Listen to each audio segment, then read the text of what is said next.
Two years before Grand Theft Auto 3 brought its infamous brand of road rage-fueled violence to 3D, and back in the days when Need for Speed was still a pretty good franchise, Reflections Interactive released Driver for the PlayStation 1 and, a year later, PC. It was a new kind of driving game, giving players the opportunity to drive around and explore major cities instead of just a plain old racing track. The main campaign story saw you play as an undercover cop, driving around doing jobs for the mob that would be left for you on your answer phone back at your apartment, all of which had to be done within a time limit that more often than not really pushed your control skills to the limit. The challenges themselves could get rather repetitive. Deliver the case, give some bad guys a ride to a certain location, yada yada yada. But what made these that much more fun to play was not only the ability to wreck your car, meaning you had to drive as quickly yet also as carefully as possible to actually complete the tasks, but also the dreaded police population patrolling the streets.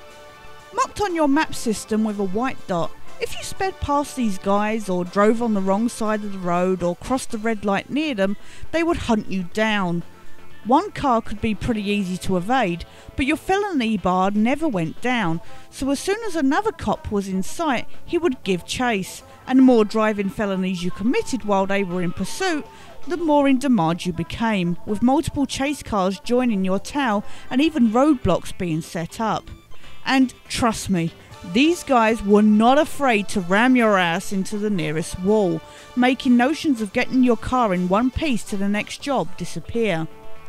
What made this an even greater game though was not only did you have the main campaign, but there was also the option to either just drive around any of the 4 cities or play numerous side missions like Pursuit, Crosstown Checkpoint and Dirt Track Time Trial.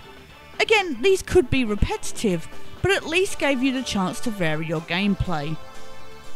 Visually the game was okay, trying to push the limits of the PlayStation's capability to accommodate its 3D world, but somehow falling slightly short even for its time.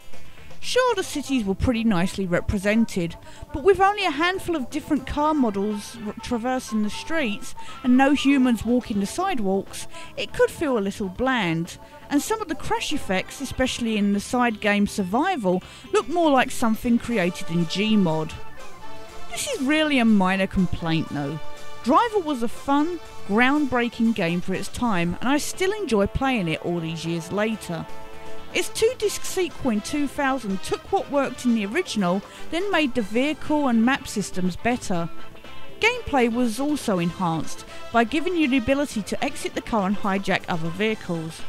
GTA had already been using this in its previous 2D releases, but Driver 2 was the first to do it in 3D, and it's easy to imagine that Rockstar may have learnt a lot from what Reflections had managed to do on the PS1 with the Driver series.